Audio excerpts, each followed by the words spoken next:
Здравствуйте, мои дорогие друзья, представители знака зодиака Рыбы. Второй прогноз на декаду на 10 дней с 10 по 20 декабря. Давайте узнаем, каковы события в ближайшее время, чего ждать от второй декады последнего месяца уходящего года и что о вас и для вас вам хотят рассказать карты. И не лишним будет мне добавить, чтобы мы все должны быть готовы контрастной информации в этот период. К примеру, в районе 12 числа нам может показаться, что что-то становится на паузу, как будто на лад дело не идет, или какие-то проволочки, какие-то задержки. Может показаться, что ну нет, вот что-то не будет исполнено, что-то не будет достигнуто. И это только наше восприятие. Однако к 21 числу, 21 декабря может прийти какая-то противоположная информация. И это будет как итог. Мы можем получить какой-то итоговый документ или какое-то важное соглашение, или та тема, которой вы занимались, и тоже хотели, к примеру, получить важную бумагу.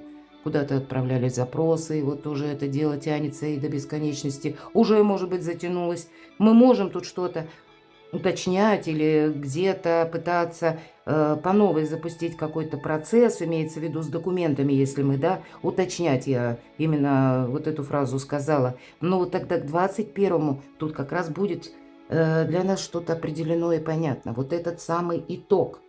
Я должна сказать, что те процессы, вот именно которые были запущены ранее, где-то это и общая атмосфера, будем говорить, которая царит в мире, я такое допускаю, потому что многое мы ведь не видим. Так вот, те процессы, которые были запущены ранее, они продолжают развиваться, но сами по себе. Это может точно так же говорить о каком-то более мелком вопросе, который по части согласований, документов. Это означает, что что-то пока за гранью нашей видимости. Но мы об этом обязательно узнаем.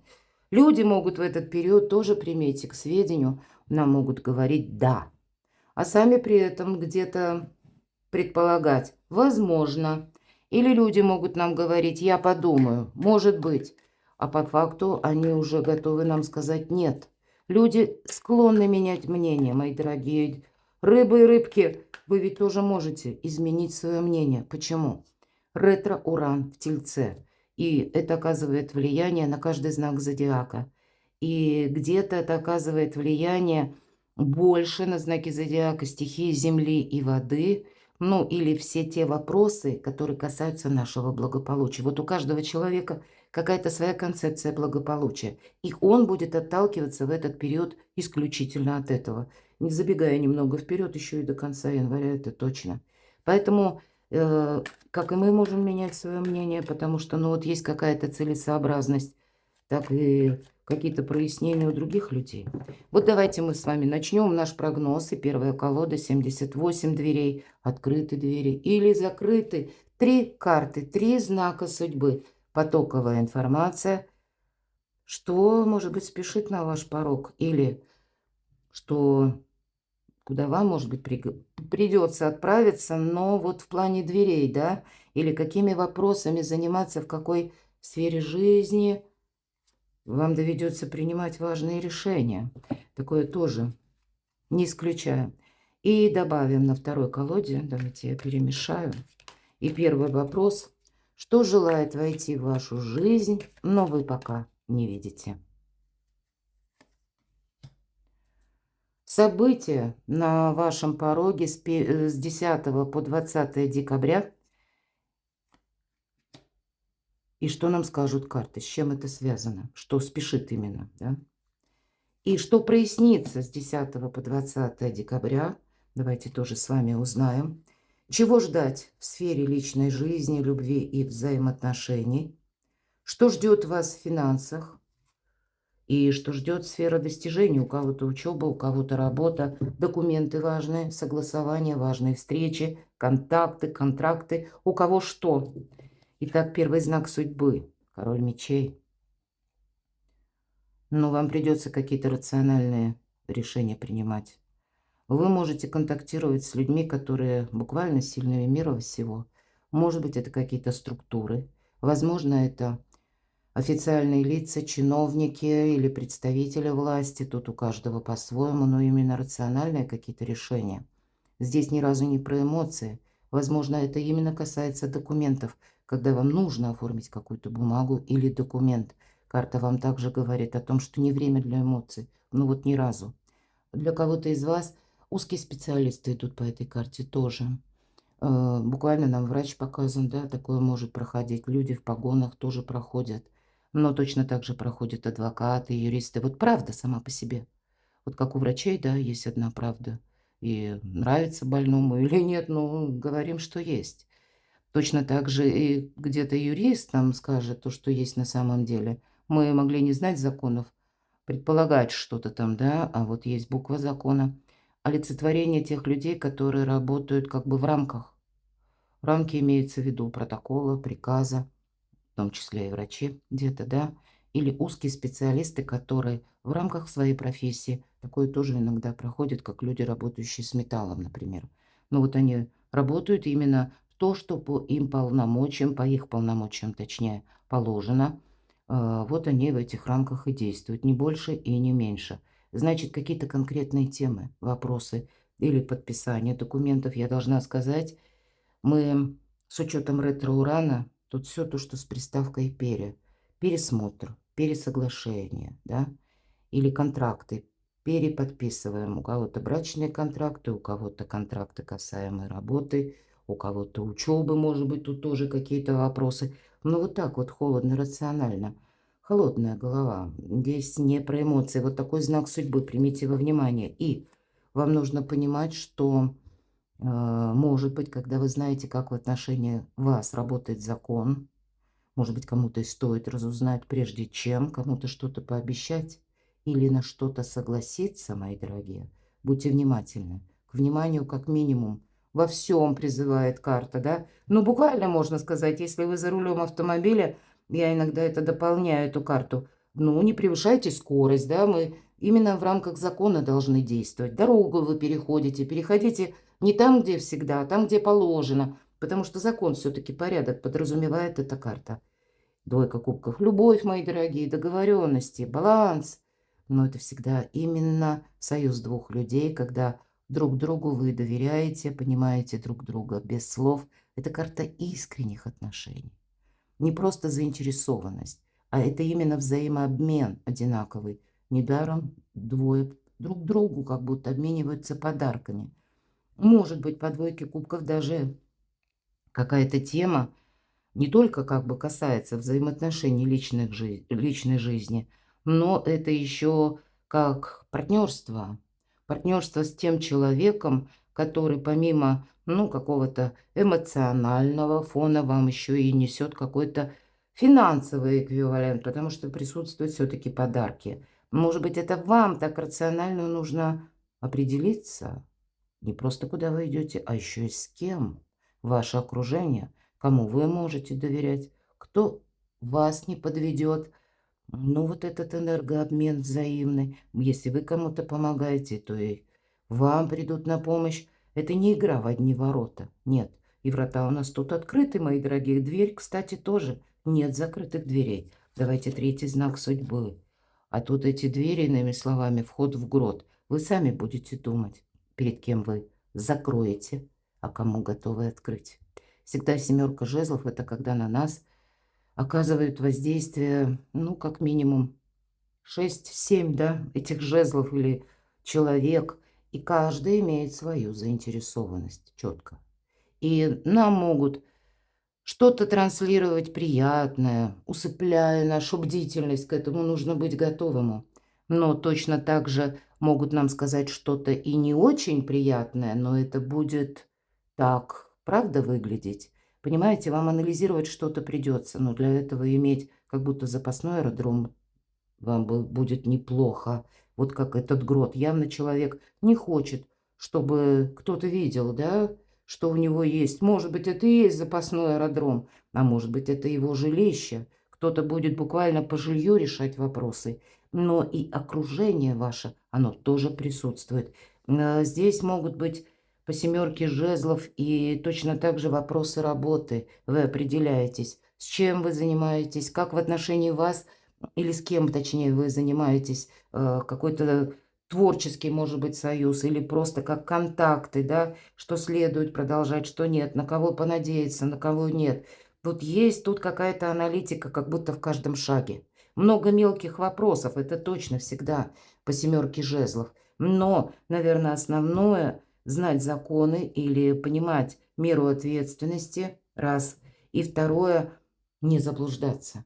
Иметь вот этот отступной какой-то вариант, возможность отойти в тень. Или понимать, если я на что-то соглашаюсь, или вхожу куда-то, во что-то, где выход, мои дорогие? Вот это надо иметь, принять во внимание, потому что по семерке жезлов, то есть людей может быть много, но ни одна персона на помощь не придет. Вот есть как будто один человек. Может быть, это где-то так. Ну, может быть, и утрировано где-то, но ближайшего круга значительно меньше, чем общественности, да. Это время у нас строить правильные социальные связи.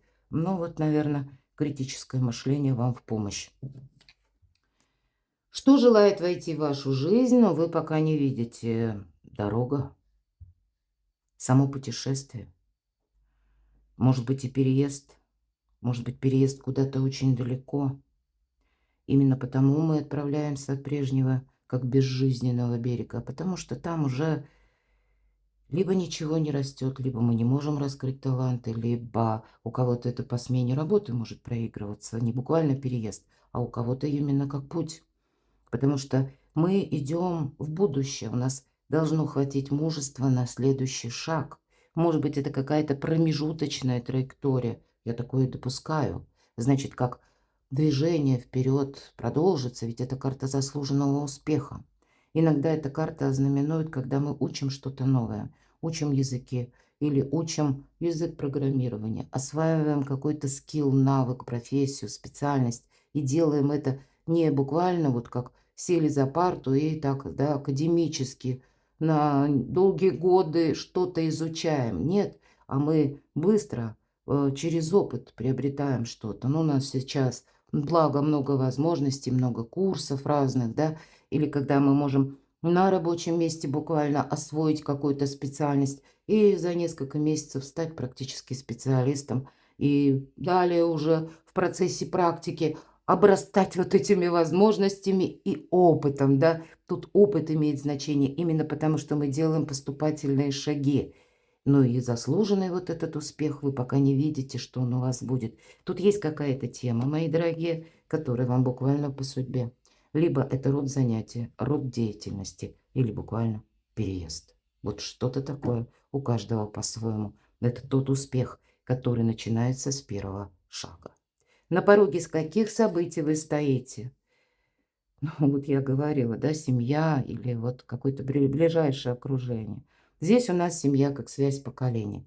Но, может быть, это у кого-то один-два человека. Может быть, и просто один. Карта, знаете, когда на пороге каких событий вы стоите, тут и полный баланс. Ведь, согласитесь, десятка – это всегда по максимуму среди младших арканов, которые вот по нумерологии у нас идут, да, карты. Это и вопросы дома, жилища, где-то я об этом говорила. Вопросы, откуда к вам приходят финансы, и стало быть, это где-то работы, ну и ближайшего окружения. Вот все то, что я вам говорила, как будто стремится определиться в чем-то очень важном. И это будет как итоговая какая-то, может быть, стезя, да, или какая-то точка нового отсчета, и вместе с тем какая-то будет, может быть, точка невозврата. Итоги вы будете подводить и строить планы на будущее. Очень добрая карта, мои дорогие. Как будто мы определяемся, где, с кем. И вопросы финансов, они тоже не на последнем месте. Но, знаете, это какой-то полный баланс. Ладно, так а что же прояснится для вас, мои дорогие рыбы и рыбки? Может быть, отношения даже у кого-то в паре. Посмотрите, королева мечей и король мечей. Тогда это как союз двух сильных людей, которые, ну, тут даже если один пытается продавить второго, никогда не получится. Королева мечей – это прообраз Юдифии, а Юдифь, как известно, отрезала так отрезала. Имеется в виду, это какой-то план, который вы продумываете в тишине, в одиночестве, никому не говорите. Это вы на своей волне. Но готовность идти вперед. Причем какой-то путь проделать в одиночку. Это когда вы можете просчитывать последующие шаги и одновременно те шаги, когда что-то не идет. Это какое-то однозначное ваше решение, безусловно. Это, знаете, как и решение, и решимость одновременно. Поэтому Юдифи вошла в историю, потому как надеялась сама на себя. И, наверное, в хрупкой женщине, откуда было столько силы, а это строится от того, что мы, ну, как внутренняя какая-то работа над собой. И помогает нам буквально молчание и умение себя сберечь. Просчитать какой-то альтернативный вариант, мои дорогие. Может быть, действительно, вам нужно заручиться поддержкой закона или знания как такового. Может быть, это у кого-то будут и у кого-то просто банально есть тема по части документов, когда нужно знать, как правильно оформить какую-то бумагу, потому что то, что прописано по закону, верно, где-то вас тоже бережет.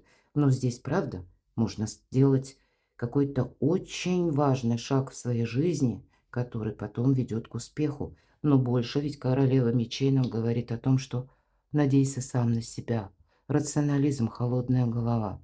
Опять же, критическое мышление. Но оно того стоит. Что ждет вас в жизни личной? Ну, это вы сами. И, видимо, все то, что я сказала, очень символично. У нас сидит как будто на троне наш король кубков, и это, тем не менее, на отрезке суши. Всегда какая-то твердь присутствует для короля кубков. Это означает, что основа вот ваша, мои дорогие, рыбы и рыбки, неважно, девочки мои дорогие или мужчины, в основе всех ваших достижений все-таки какая-то стабилизация материальная должна быть. Без нее на лад дело тоже не пойдет, потому что это как уверенность не сегодняшнем и, может быть, где-то в завтрашнем. Но и кубок. И вот то и отличает короля кубков, делает похожим на мага. Если мы говорим по карте мага, 4 стихии в руках. А тут 2 стихии в руках. Ну и как в ногах, да, вот это вот опора, базис. И умеет король кубков в те вопросы, которые касаются работы, откуда приходят деньги, материальные вопросы. Или пусть это документ, это все равно бумага, это что-то материальное. Он умеет не добавить эмоций, не создать себе излишней путаницы. И наоборот, то, что касается чувств.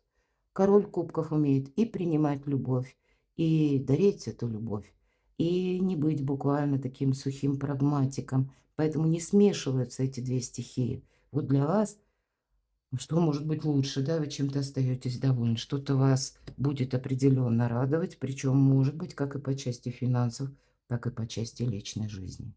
Иногда это супруги, родные люди. Вот, наверное, все те, которые нам близок и душой, и те, кто искренен с нами. Финансы, что ждать? Ну, ждите финансов, нам говорят. Хотя финансы могут задерживаться. Для кого-то из вас финансы нужно очень правильно распределить. Как будто тебе еще придется ухаживать за этим деревом, прежде чем ты получишь богатый урожай. То есть дистанция. И вот, пожалуйста, мы тоже с вами говорили, заслуженный успех. Это когда мы можем что-то изучать, что-то осваивать, как новые какие-то ресурсы, пытаться шаг за шагом в чем-то разобраться. И это будет вам приносить деньги. Кто-то может ожидать буквально бумаги, документа, да, и пусть это будет документ, связанный с жильем. Мы тоже где-то можем свести к финансам, мои дорогие, не случайно вверху десятка пентаклей, да, у вас выпадает. Поэтому тут взаимосвязь между местом пребывания и деньгами для кого-то очень острая или все тесно взаимосвязано. Может быть и правда какие-то документы где-то не будут так заключены быстро или пересмотрены, переписаны, когда проходит именно регламент, когда... Но мы ведь не можем ускорить, не можем говорить официальным лицам, сделайте это быстрее. Но иногда предусматривает, что мы доплачиваем и бумагу получаем быстрее, а иногда и не предусматривает. То есть вот ну, такой вот момент, когда нужно быть реалистом все-таки, да, потому что по семерке пентаклей мы не должны согласиться на какое-то бесплодное ожидание. Мы должны сами просчитать. Не то, что вот завтра будет лучше, чем вчера или сегодня. Нет, тут от ваших действий, от того, как вы ухаживаете за этим денежным деревом, вот такие будут и плоды. Но, в принципе, добрые дела наспех не делаются. Вот примите это к сведению. Что же там по достижениям? Много работы будет. Может быть, это у кого-то работа на дому. Вот буквально, да, с учетом короля кубков. Когда вам придется, тем не менее, вот как по семерке жезлов, кому-то сказать нет. Правильно распределить свое время, мои дорогие.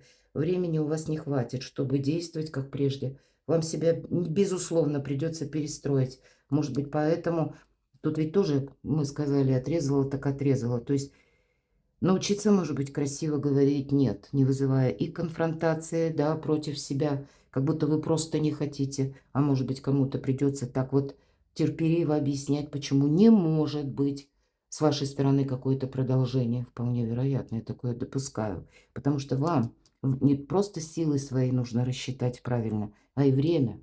Мы ведь можем впрячься в какой-то вопрос, это дорога в никуда, а у вас правильное направление какое-то должно быть взято вами, мои дорогие. Вот исходя из вот этого критического мышления. Мы можем точно так же по привычке кому-то помогать, да, потому что тянем вот эти 10 метел, как будто, да, 10 жезлов, а нам-то самим достаточно одного. Конечно, карта будет говорить, что если сложный период, когда много работы, эта карта проигрывается, как бы, да, вот именно когда много занятости, много вопросов, или, знаете, работа, может быть, для вас такая мультизадачная какая-то, с большим объемом информации, с большим, как обществом людей. Может быть, буквально ваша должность, ваша профессия или ту, которую вы осваиваете, ну, она вот это все подразумевает. И успевай поворачиваться. Тогда сил хватит, если это касается работы и именно откуда к вам приходят финансы. Все-таки это у нас жезлы. Но успевай отдыхать. Уставшие люди делают ошибки настойчиво, нам говорит карта. Значит, раз у нас выпала вот такая первая карта, да, что вы не видите, а тем не менее это спешит вашу жизнь. Одно есть какое-то направление, которое вам надо продолжать. А у вас как будто многозадачность пока еще на этот период. И вам нужно максимально график работы, я бы все-таки сказала, режим труда и отдыха сбалансировать. И сна, мои дорогие, чтобы уставший человек не сделал какую-то ошибку. Да, тут, видимо, как знаете, какой-то таймлайн может быть, да, не только дедлайны себе ставить, а еще и освободить место для отдыха, для своих близких, для любви, мои дорогие, почему нет? Но и в то же время какой-то денежный эквивалент держать. И прогресс, самое главное, направление. Тогда вы правильно и распределите и деньги, и собственные силы. Вот две карты, которые говорят немножко будь так прижимистей с деньгами. Хоть и десятка, но это для чего-то, тем не менее, нужно. Может быть, потом будет какая-то пауза. Сейчас вы какую-то сумму получили, а потом, возможно, пауза. Примите это в расчет, во внимание. Но точно так же это еще и ваши силы. Перекладывайте на себя, мои дорогие любимые рыбы и рыбки. Я благодарю за то, что вы смотрите мои видео и пишите мне душевные комментарии. Оставайтесь со мной, подписывайтесь на мой канал, переходите на мой сайт, читайте мои публикации. У меня есть разные статьи, к примеру, «Коридор возможностей» в 2026 году, и он захватывает как раз промежуток конца 2025, исходя из транзитов планетарных и одновременно конфигурации чисел, а также есть Хирон, символ израненного целителя или завершения какого-то надоевшего сценария. Ну и другие статьи, если по психологии, я думаю, каждый найдет то, что интересно вам лично. И чем-то эти статьи будут полезны. А вы люди интуитивны, значит, какую-то свою дорожку вы сумеете просчитать наиболее точно. А я вас люблю, и вы, мои дорогие, будьте счастливы, будьте любимы всегда.